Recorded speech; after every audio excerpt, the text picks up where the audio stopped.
कि इनको लगता है यहां का मूलवासी आदिवासी तो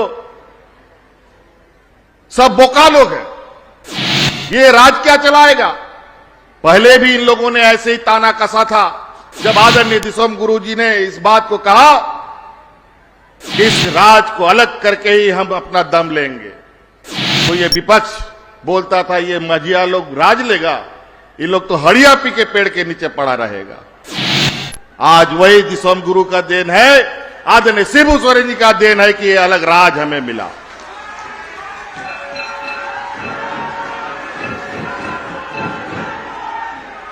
किस मुंह से धरना प्रदर्शन कर रहे हो? भाड़े में आदमी ला ला करके वहां भाषणबाजी करते हो। हमें पता है तुम बौद्धिक रूप से काफी मजबूत हो, लोगों को बहकाने में तुम्हारा मास्टर है, तुम मास्टर डिग्री लेके बैठे हो,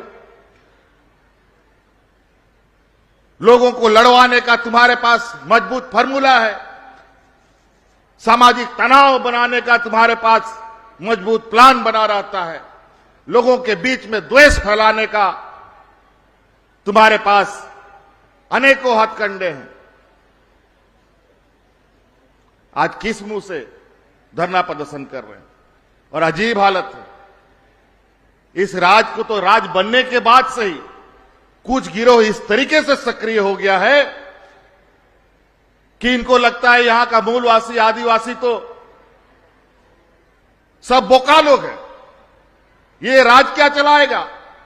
पहले भी इन लोगों ने ऐसे ही ताना कसा था जब आदरणीय दिसोम गुरु जी ने इस बात को कहा कि इस राज को अलग करके ही हम अपना दम लेंगे, तो ये विपक्ष बोलता था ये मझिया लोग राज लेगा, ये लोग तो हड़िया पी के पेड़ के नीचे पड़ा रहेगा। आज वही दिसोम गुरु का देन है, आदरणीय शिबू सोरेन जी का देन है कि ये अलग राज हमें मिला।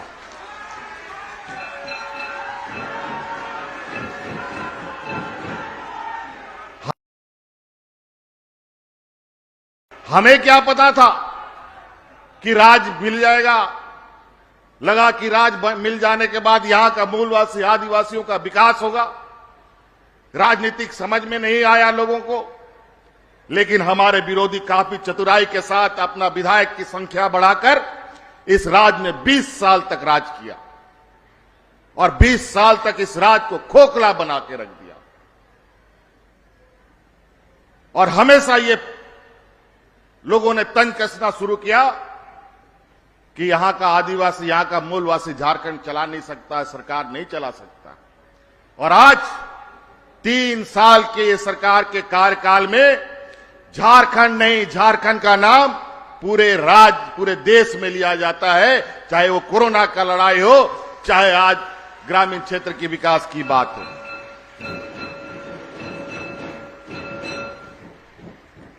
पेट में तो दर्द होना ही था, लेकिन बहुत चुनौतियों के बाद ये राज हमें मिला और आज भी ये राज संघर्ष कर रहा है, सरकार संघर्ष कर रही है।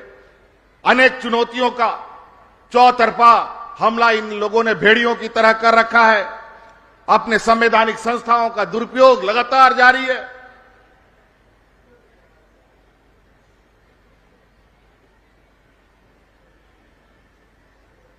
लेकिन इससे हम लोग विचलित नहीं हैं।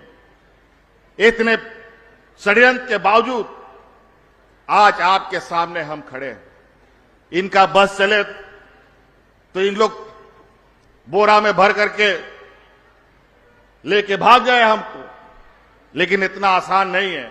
जब इस राज्य के 3.25 करोड़ लोगों का आशीर्वाद अगर हम पर है तो इतना आसान नहीं है इस सरकार को हिलाना और डिगाना।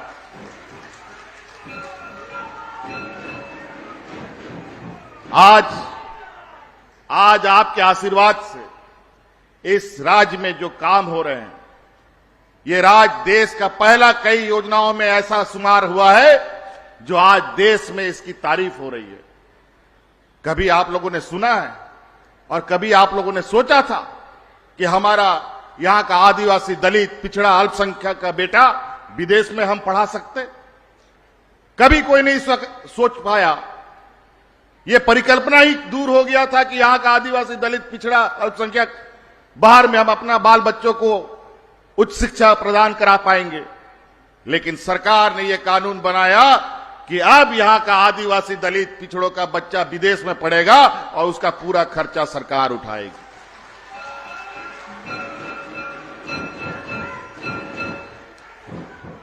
अनेकों बच्चे अभी शिक्षा ग्रहण कर रहे हैं, कुछ बच्चे तो शिक्षा ग्रहण करके वापस भी आने वाले हैं।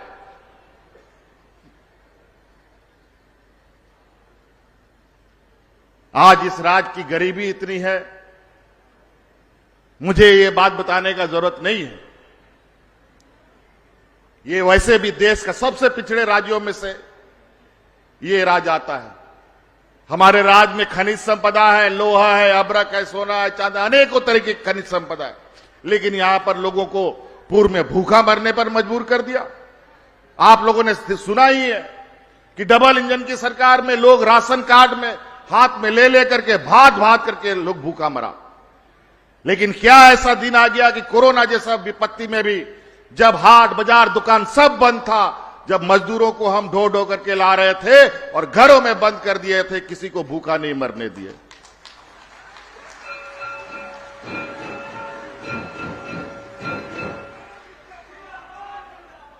ऐसा क्या था कि इतना विपरीत परिस्थिति में भी लोगों को हम लोगों ने मरने नहीं दिया।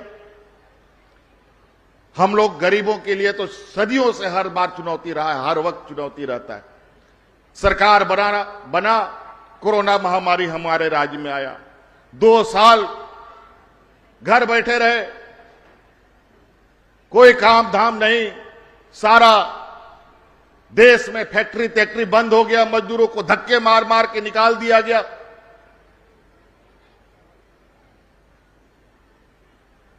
और आज जब हम राज्य के विकास के लिए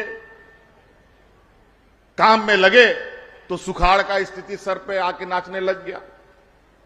बड़ा विचित्र स्थिति, थोड़ा सा सांस लेते नहीं या षड्यंत्रकारियों का षड्यंत्र सामने आके खड़ा हो जाता है या प्रकृति की मार मिल जाती है। आज सुखाड़ की स्थिति है और उस सुखाड़ को लेकर के भी सरकार ने कमर कस रखी है। आपको खबरों के माध्यम से जानकारी मिली होगी कि हम लोगों ने 22 जिलों में और 256 प्रखंडों को सुखाड़ घोषित किया है और आने वाला समय 31 लाख किसानों को 3,500 रुपया अग्रिम सहायता के रूप में हम उपलब्ध कराने जा रहे हैं। और अभी ये शिविर खत्म होगा, इस शिविर खत्म होने के बाद पुनः पंचायतों में शिविर लगेगा जहां 31 लाख किसानों को पहचान की जाएगी और उसको राहत देने का काम किया जाएगा।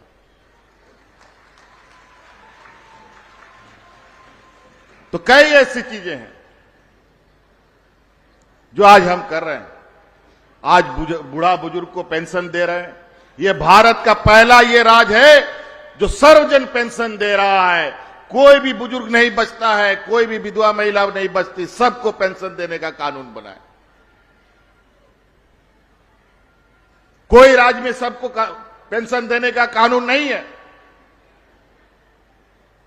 और हम जानते हैं पेंशन एक ऐसा चीज है जो हर बुजुर्ग का बुढ़ापे का सहारा होता है। पेंशन नहीं होता है तो बेटा लोग भी बाप लोग को धक्का मार के बाहर निकाल देता है। आज उस बुढ़ापे का लाठी को हम लोगों ने उन बुजुर्गों के लिए सहारा बनाया। सिर्फ ग्रामीणों को नहीं, आम जनों को नहीं, बल्कि इस राज्य के सरकारी कर्मचारियों का भी पुराना पेंशन लागू करने का काम इस देश में पहला राज्य बना।